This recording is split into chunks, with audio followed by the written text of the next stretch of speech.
Maduro was barely elected, and as I say, it was a disputed election. And current estimates are that he now enjoys support from about 25% of the Venezuelan public. Part of the reason for this is that virtually everything in Venezuela has gotten worse during his time in office. At various times, there have been acute shortages of food, medicine. The electrical grid has become undependable. Even the water supply has sometimes been problematical. Oil production, which was over 2 million barrels when Maduro took over as president, has fallen to below 1 million barrels. We've seen a rise in the influence of both Russia and China. China is now the largest trading partner for Brazil, Argentina, Peru. It's the largest creditor for Venezuela. The Chinese have not looked to undermine democracy, but they have certainly been an economic lifeline to a number of the countries which have become more authoritarian. Colombia isn't the only country that has received tens, indeed hundreds of thousands of Venezuelans. Ecuador has received several 100,000, as has Peru. There are certainly tens of thousands in Chile, Brazil, and it's estimated that as many as 400,000 people have made their way to the United States.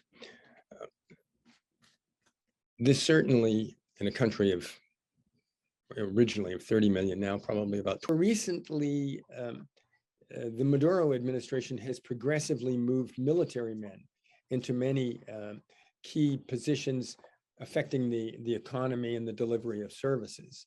And so they have essentially valued political loyalty over competence now for years. The Venezuelan military is formidable if they had to contend with the American military. The democratic opposition, which might take over, would not intimidate. And there are badly trained, but conceivably armed people throughout the country. What would that mean, right? Well, now please understand, I don't think anyone would miss Nicolas Maduro. That's not my point. And I'm not even sure that we won't. Could we decapitate the regime in that sense? Probably. Do I think we're going to do it? The most convincing reporting I've seen to date says that Trump has not decided that the decision to strike inside of Venezuela has not been made. It has not been made. And I hope, whether or not, however it comes out, as they think through this, I hope they're looking at all the possible complications and configurations that might follow. To quote someone else who is in this room, this could be a real mess. Right? Ambassador, we have questions from the chat. Sure. They're like in 3 different levels. Let's get the first one, that is the one that you are talking about first, is on the war on drugs. Then one comment says, is this the end of the war on drugs as we know it? You were talking about rules of engagement, allow for deadly use of force, / Abu Ghraib, secret jails, etc. Those times are coming back. I didn't hear the last part of that. That it is not really connected. It says that by allowing the deadly use of force, we come back to times like the Abu Ghraib, the secret jails, etc. What about real potential consequences, such as actions by global integrated criminal organizations? Is the US looking for a trigger for war? That's one thing. Then there's a second comment. There are about 5 questions there, but I think it's the issue of the trigger if the US is doing this What in would the Caribbean. precipitate, in other words, a decision to move to a different level, to Exactly, escalate to attacks? because you are dealing with a drug international criminal organization that They are maybe will. international criminals, but the administration designates them terrorists. Yep. Okay. Then, the second is, what about the success of such strikes? What about due process? Are we under a scenario of extrajudicial executions? How does that play in the international justice system? Quote, indeed, the US is not a signatory of any of the internationals of the system, but uses it at its discretion. And Right. is the US subjected to penalties or Okay. anything by doing this? Well,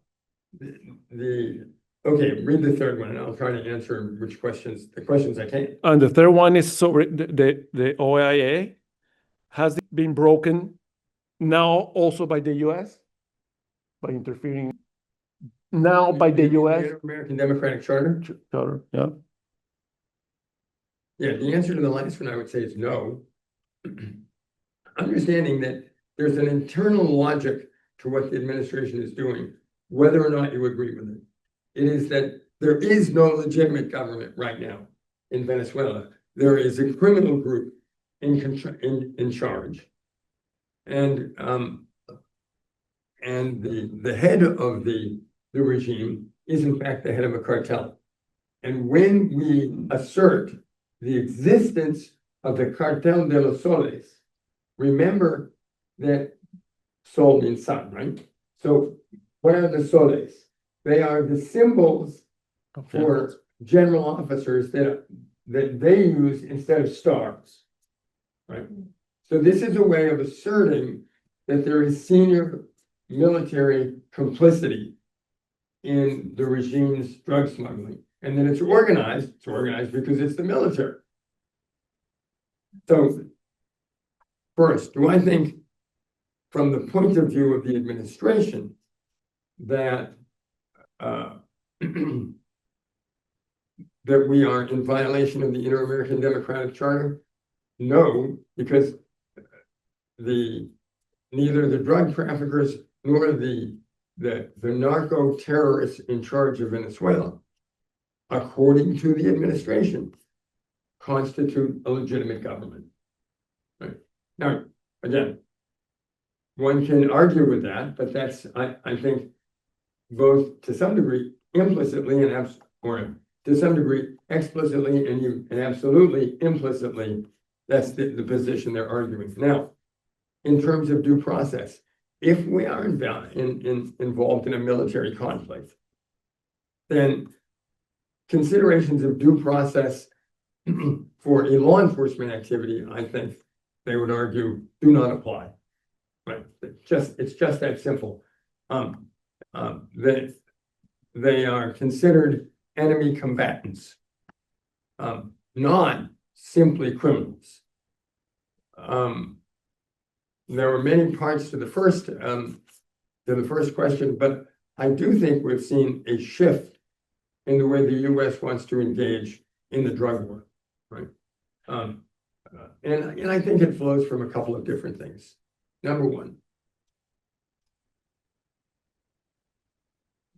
drug abuse and drug-related deaths in the United States are still at an epidemic level. According to the CDC, about 88,000 Americans died from drug overdoses last year alone. 88,000. Right? And I've heard much bigger numbers, but let's take the lowest number I've seen. 88,000. Number two, nothing else we've done in the past, neither unilaterally nor multilaterally, has worked. Right? Now, there are those who argue with a certain legitimacy that this is in part because demand has not declined. Maybe there is some evidence that demand has. Drug abuse deaths the year before last were even higher than 88,000. Though the differences may be at least partially attributable to the development of certain medications that reverse the effects of drug overdoses. Susan Brems, tell her I said hello. She's an old friend. Then there are other two things that are, but there's one comment on the war on drugs just to finish that is about, we remember what happened during the change of tactics on the war on drug in Mexico. During the Calderon tenure, Yeah. but some estimates that toll was as high as 100,000 plus 50,000 disappear. Here, the consequences could be devastating to the people to try to return to Venezuela and for those in the country. That's not really a question, it's an assertion. I understand it. And I've seen the numbers on Mexico as well. Yeah. And then there I is. do say, one of the things that is true that we shouldn't overlook is that, on the other hand,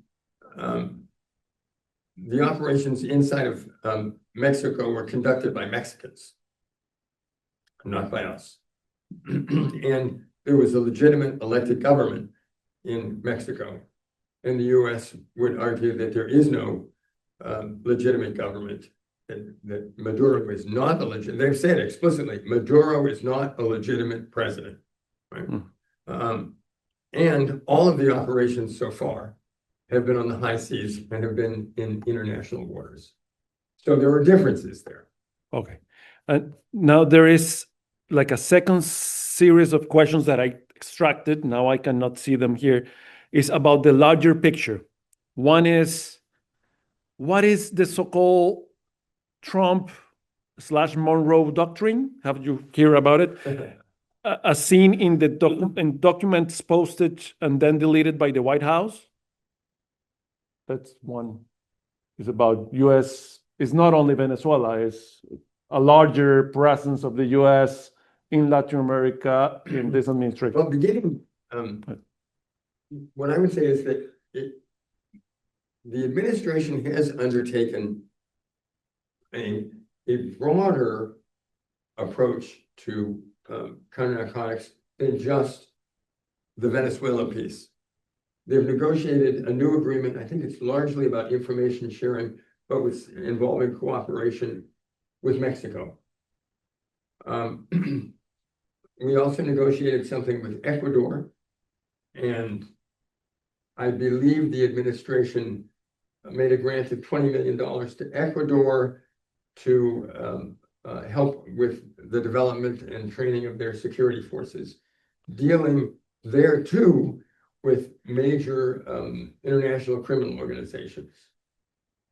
We then decertified Colombia for the first time in 30 years and canceled President Petro's visa. So the efforts have been broader in some of these other aspects to the counter-narcotics push, have attracted significantly less attention than those focused on Venezuela. And even noting that, it doesn't necessarily obviate the question of whether the current deployments, are we in fact interested in precipitating regime change? I will offer one observation, which is further to the reports that President Trump has not decided.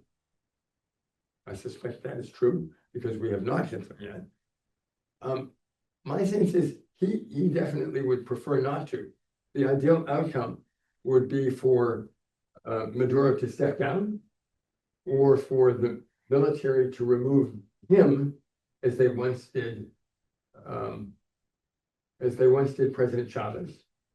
And then effectively, whatever the level of their complicity, attempt to make a deal with the Democratic opposition, inconceivably with the United States, right? For a certain level of amnesty, not necessarily impunity, but certainly amnesty. And I would note that historically in Latin America, we've seen a couple of interesting examples. when President Pinochet lost the referendum in Chile that would have permitted him to run again and presumably, he thought, win, there were carve-outs for the military. So that there was not a major purge of the military with military trials and all the rest of that. They came back to that somewhat later, but there were carve-outs initially, which permitted a peaceful transition to the democratic government. When Daniel Ortega lost his first big election to Violeta Chamorro back in, I think, '86, Humberto Ortega was allowed to retain the Minister of Defense portfolio. And if not declared, there were effective carve-outs for the military under Ortega as well, right? Rather under Chamorro, following on Ortega. Would that be a scenario that the Democratic opposition could live with? I don't know. I don't know. I believe that they are anxious to move forward and not just to indulge in, if you will, payback. Maria Corina Machado won the Nobel Prize this year, as you know, gave a really interesting speech recently in which she emphasized at great length all the ways in which she wants to open Venezuela back up for investment. Now, I don't think oil is behind what's going on with the United States. I just don't think so. I don't even think it's relevant. You know, their production is only a third of what it used to be. Even little Guyana appears to have caught up with them, right? Now, Guyana, of course, is growing like crazy. But the point is, this is the country with the world's largest oil reserves, but their oil infrastructure is very dilapidated. It's suffering now from years and years and years of underinvestment. And we are now producing, we the United States, more oil than any other country in the world. Right? And we have other sources of oil. So I don't think oil is behind this, but oil and the possibility of redeveloping that sector could be a very powerful magnet for private sector investors all over the world, right? So I don't think this is behind the American deployments or the American campaign, but I do think it would be, in the event that there were a democratic government with a return to the rule of law, respect for private property, you know, access to arbitration, I think it would be a very strong incentive for private sector investors. Here is a very interesting question. It says, in your experience with Southcom in the past and for more than 30 years of service, how would the U.S. military proceed in the scenario of a military strike? And it has something that is really disturbing. What about testing the new AI capabilities and the new generation of U.S. weapons on Venezuelan soil? I just don't know.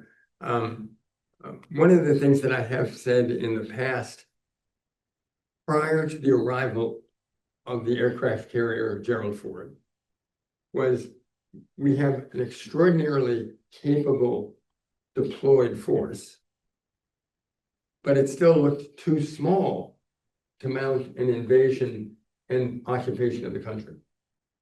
I don't, and I think it's still probably too small for that. Yeah, the Panama invasion in '89 was 25,000. Yeah, and something like that. There were, you know, tens of thousands of people involved in Grenada. Yeah, exactly. So the force is powerful, but it's not an invasion force. It has the capability of striking targets in the high seas and elsewhere, but it doesn't look like an invasion force to me. Yeah. Yeah, go ahead. Please. Do you think that the excuse for sending the military down there is really drugs? Because Trump has lied about drugs being reason for many of his interdictions. He said that the tariffs on Canada were about fentanyl coming over the border when actually very little fentanyl comes from Canada. Actually, a lot of fentanyl actually comes from over the Mexican border. Most But- probably. Most, and very little of it actually comes from Venezuela. Maybe And not. the boats that they're sending out are not boats that can reach the United States. They're more likely going to other islands. So wouldn't it make more sense to bring our boats closer to the American coast? Keep- to keep our boats- That's actually 2 or 3 questions. One. So, it's, so it really seems like, No, I think it is largely about drugs in the sense that Maduro is also building relations with Iran, Russia, and others. Hence the terrorist designation. I think that they're striking the boats where they're in the southern Caribbean, in part because they're carrying drugs. And if they get to other islands, arguably those cargoes become dispersed and harder to hit. So I think they want to hit them. They want to stop them. And reportedly, don't know if it's true, but reportedly, boat traffic carrying drugs through the Caribbean is way down. Because as Secretary of War Hegseth has said, if we detect you transporting drugs, we're going to kill you. We're going to blow up your boat. Not, we're going to arrest you. We consider you enemy combatants, and we're going to treat you the same way we've treated terrorists in other places at other times. So Yeah, I'm prepared to believe that the administration is doing this for that reason. I think the focus on Venezuela is more complicated than just drugs, because they have become a node for all kinds of pernicious activity in the region. 600,000 Venezuelan refugees in our country, almost 3 million in Colombia. It's, I think these kinds of things have alarmed policymakers in Washington. is it more about the refugees than it is about the drugs then? No, but it's the refugees are a function of the nature of the dictatorship and the combination of repression and economic mismanagement. Yeah, but and thank you, because two things come out of your comment, Ambassador. Is one is okay. Let's leave the drugs at the side, because I think that's only one aspect of this. The issue is failed state. We have to change regime. We have to help it because Venezuelans couldn't through their political process. Then we're going to help that. Why? Because we have 600,000 Venezuelans here that they just lost their status as the TPS. Then they are illegal in this country, then they have to return, right, or leave the US, right? Then you have to prepare a nation to receive them. The question is, what are the consequences of regime change in your own experience, not only in Latin America, but on many other kinds of actions, unilateral actions, or even multilateral actions in nations with poor institutional, right, performance, et cetera, right? Weak institutions. Yeah. Well, one would hope that there is a serious analysis of the country's remaining institutions. Right? What did we see after we toppled the regime in Iraq? A pretty chaotic situation. What was, from my point of view, arguably the biggest mistake? It was completely dismantling the Iraqi military.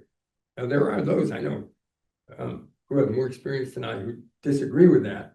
But we essentially dispersed a militarily trained and in many cases armed community of people throughout the whole country who had all just lost their jobs.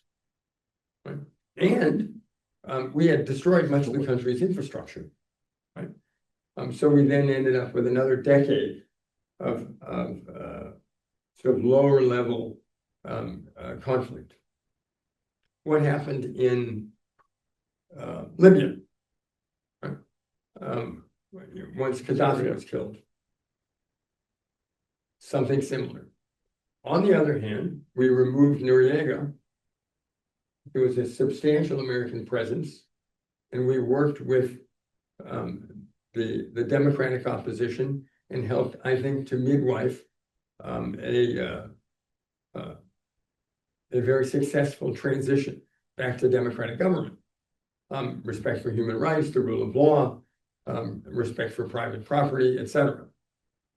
So what I would say is that the record has been mixed, right?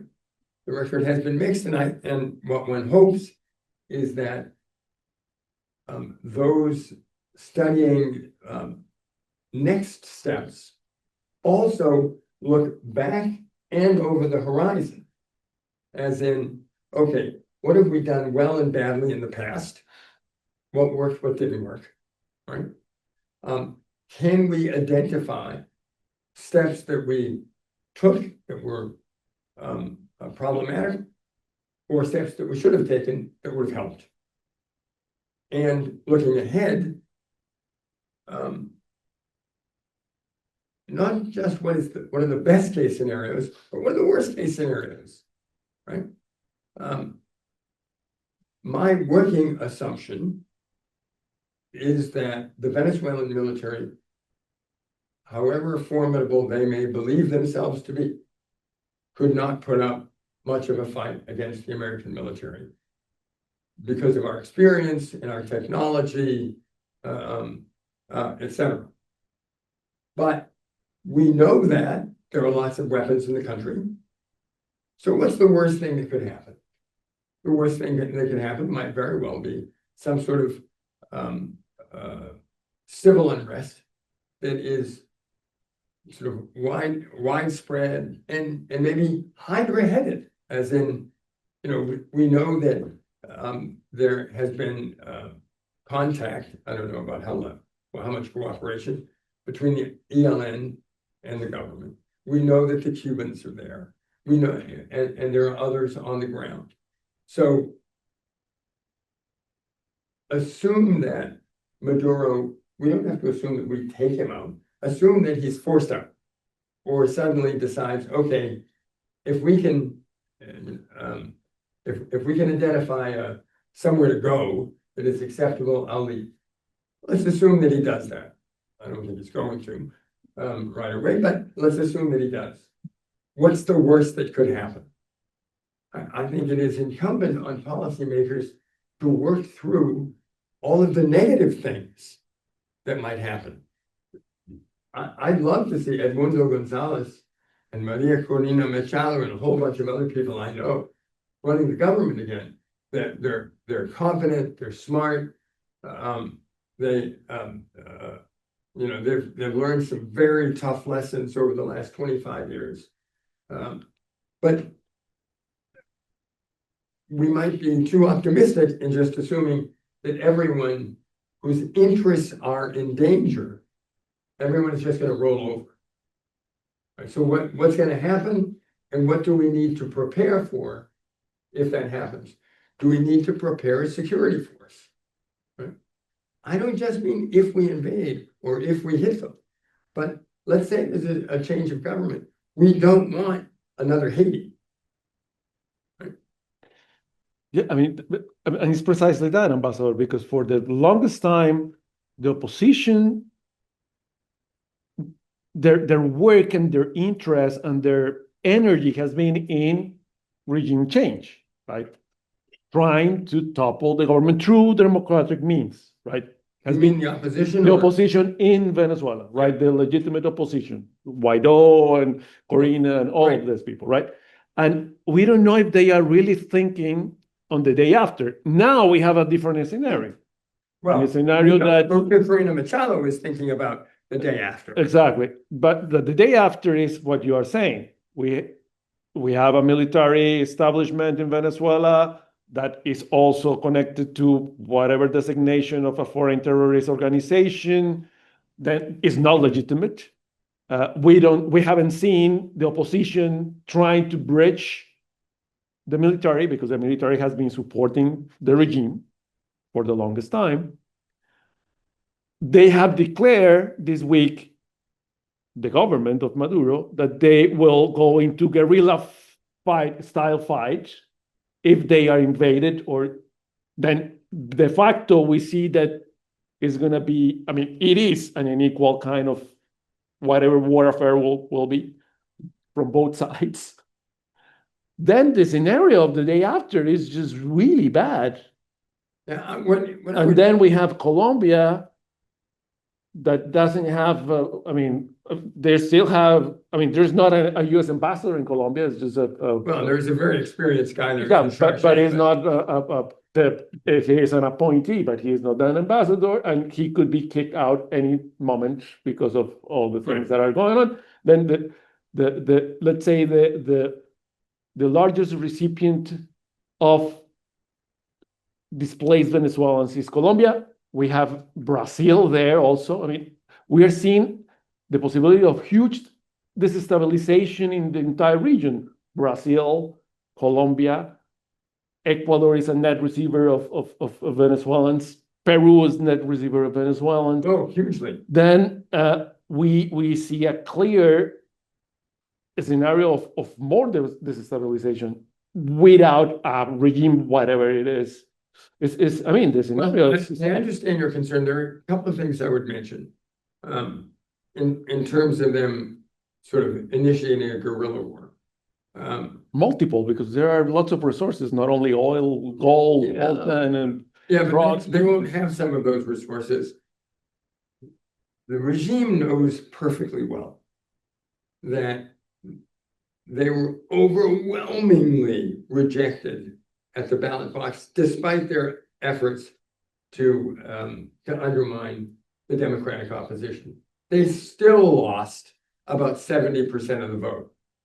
And they clearly attempted to intimidate and distort the results, and they weren't able to do it. So the Venezuelan public is thoroughly sick of these guys, right? They have now for some years been asserting sovereign, if you will, ownership of the Essequibo in Guyana. This alarmed lots of people in the region, right? As we speak, my impression is Trinidad and Tobago, Guyana, DR, the US has lots of support for what they're doing, and the Democratic opposition is hoping that the regime ends. I suspect that if the US is thinking about the day after, they have to be thinking about some of this. Yeah. I don't think that Brazil would be a big problem. And I think there are several other countries that would be unhappy and they would make their unhappiness known, but I don't think there would be a big problem. I don't know where Petro will come down. But, he initially said, I'm going to stop all information sharing. And then within about 24 hours, he immediately resumed it, reportedly. And some of you may recall too, that early in the Trump administration, when Trump was sending back illegal immigrants, he refused to take them because he didn't like how they were being sent back. That decision or that position was reversed in 24 hours. Colombia cannot afford to challenge the United States on any significant level. So Petro can say whatever he wants, but his, the business community, the military, they're not going to let him really run afoul of the United States, right? So the situation is not as grim as it looks sometimes rhetorically, I don't think. But like you, I worry about the day after, you know, Yeah. is guerrilla fighting, sort of irregular warfare in the cards for Venezuela? Well, I don't think so. I think we have to consider that a possibility. Yeah, we had another comment that just was very weird about, are we seeing the return of subjects like Carlos de Jacal back into the game? Of course, de Jacal working at kind of different, but that kind of radicalism, because how the regiments matters, because at the same time, it's 25 years of Is that anti. what the question says, or is that your? No, I'm building on that. 25 years of anti-imperialist discourse in the regime. Then it matters how the regime ends, because there is this discourse that Yeah, is and the jackal was exactly. Venezuelan. Exactly. Then, and we are seeing like the return of policies in the I don't one think we're role. going to see that. I don't Hopefully think we're not. going to see Oh, that. it was just. But what I would note is, for lots of people who think of themselves or define themselves in terms of their opposition to the United States, there is the sense there, you know,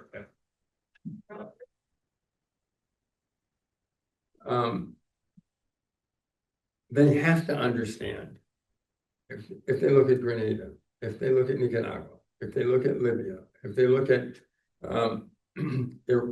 Iraq, and any number of other places, and I hope that policymakers are looking, we can generally succeed with considerable dispatch militarily. And in many of these places, particular leaders have all died or been killed.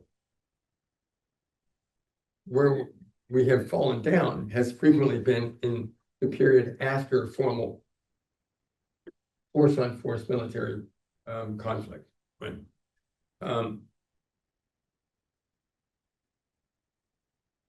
My sense is, certainly within Venezuela, you know, there are some complications. There are a lot of guys with guns, right?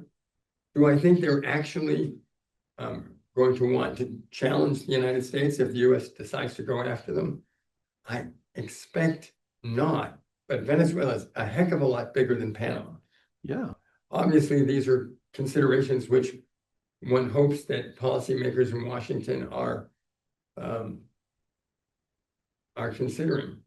Just a couple of things. Two things that before I came in, I reread both an interview I did some time back and a piece I wrote last week.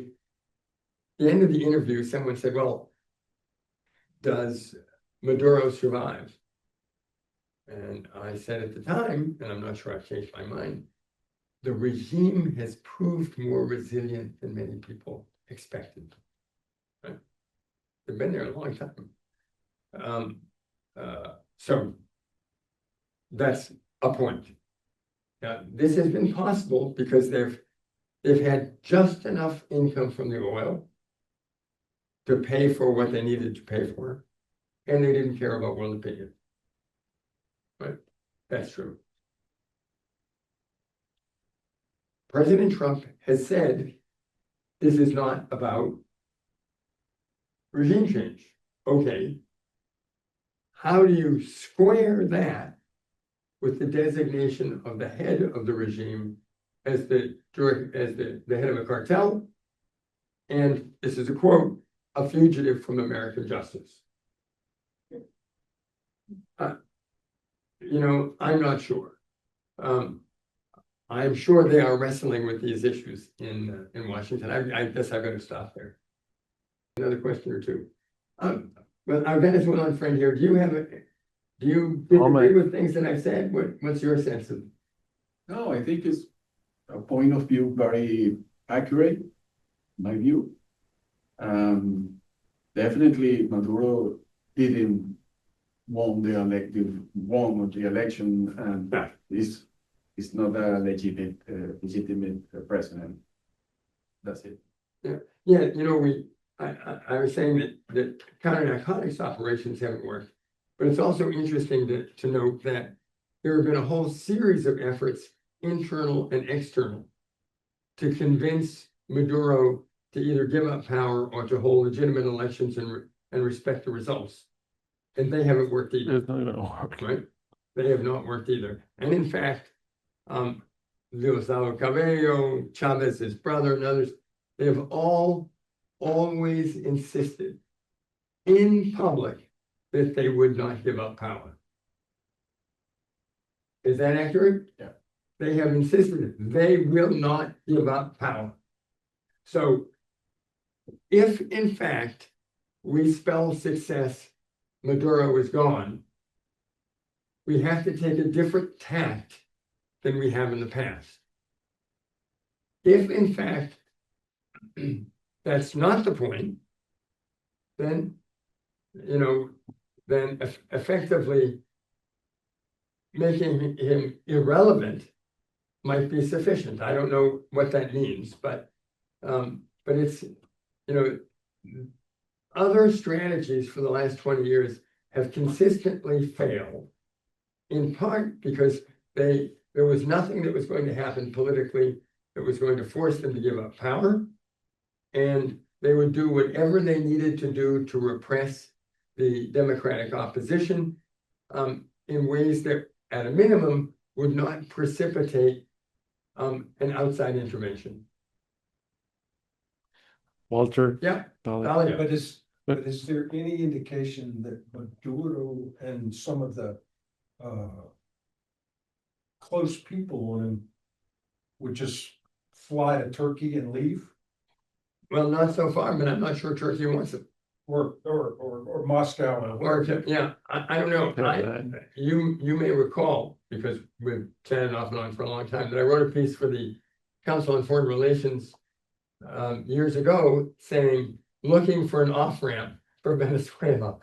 And what I tried to suggest then was that the world community might have to hold its nose and understand that some people were going to get away with a lot, but that they were obviously going to have to leave. And if we wanted a transition without bloodletting, that we should actually help to orchestrate that. But they didn't leave. And on the contrary, have insisted they have no intention of leaving. I want to go back to the oil question. If it is really the drugs, then it should have been Bolivia or Colombia or Mexico for getting this.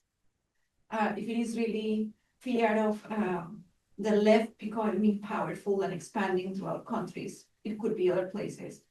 So the one thing that I think Venezuela has different, of course, is besides having Maduro in power without a legitimate democratic mandate, is the oil, right? Is the more than 300 billion barrels of oil, which is almost 6 times the reserves of the US. And you would say reserves don't matter. What matters is active production.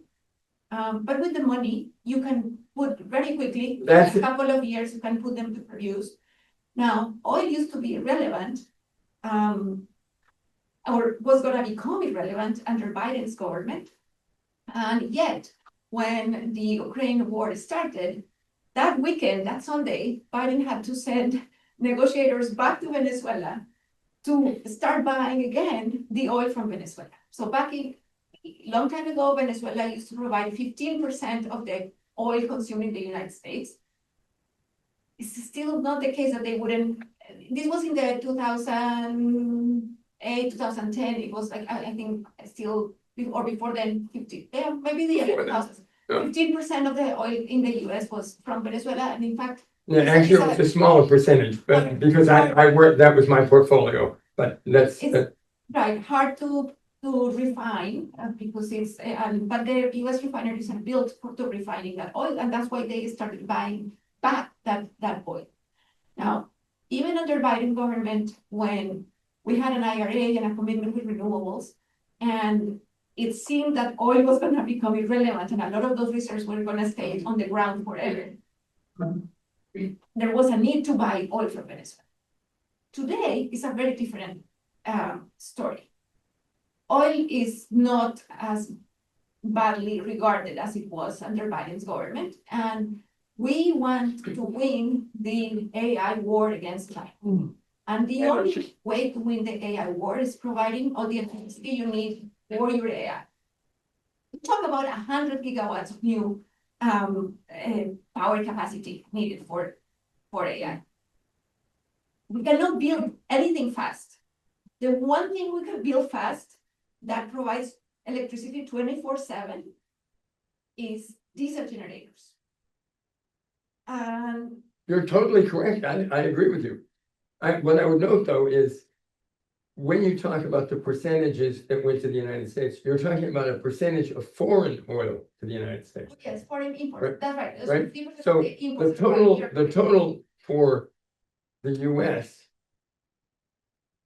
in the aggregate was much lower. And now it's negligible. We get some, they're probably exporting right now a little under 1 million barrels. What I've seen is 82% of it goes to China. And then some of what's left comes to the United States. So I certainly would not disagree with you in terms of what's changed vis-a-vis what the US needs or what one administration versus another thinks about oil. I just don't think that what we're seeing right now is about oil. I mean, you can make the case, but I don't think it's about oil. I don't think that oil is irrelevant. I just don't think it's the most important thing. But you have to pay your investment. If there is going to be a military intervention that is going to be very costly, is already very costly. That's what analysts in the US says about strikes in the Caribbean. Then you need to recover your investment. Then in that sense, you do the same thing you do in Iraq or in Libya or whatever, right? Yeah, all true. And there are ways to do that. So all true. I wouldn't disagree with you at all. What about gold? You know, Trump loves gold. And there's a lot of illicit gold mining there as well as in Peru. Yeah, huge. Yeah, one of the things that a point that I make in another context is, you know, Colombia and Peru these days, Bolivia not so much. Bolivia is still producing coca, but not so much. But Colombia and Peru produce a lot. But also, we have free trade agreements with them, and we have a positive trade balance with Colombia and Peru, and for that matter, with Brazil and any number of other countries. So my supposition is that people in Washington are looking very carefully of what the fallout might be from the US taking steps that alienated important trading partners in the region. Yeah, today we saw the decrease of tariffs for Central American banana and coffee, for example, as a maybe counterbalances or I don't know, previous steps to whatever, offset any problems that may happen in South America. To ask, is all of this related or things or it's not. Effectively stovepipes? I don't know. Yeah, but for many years, Ambassador, you were calling for a more robust engagement with Latin America in general. I think I still am. Do you see? No, but I mean, do you think this is it? I mean, we're back as the U.S. Yeah, this isn't exactly what I had in mind. Yeah, maybe not, but in a sense, it's like a retrovision. It's like, okay, we're more or less coming to do what the U.S. used to do. And I understand why some people are saying, is this the new Monroe Doctrine? But I mean, is the White House saying that? I mean, they publish it. Yeah. The Druck Monroe Doctrine. I mean, they took it down, but it was the White House. Yeah, which suggests somebody's thinking along those lines. But I don't know that either Secretary Rubio, Deputy Secretary Landau, or the president is. And they appear to, plus Secretary Hegseth, that appears to be the nucleus of people who are controlling the policy discussions in Washington right now. Amazing. Anything else, guys, please? is Okay. has been an amazing. Thank you, Ambassador, for your time, your investment, your generosity. Like always, we're so glad to have you back.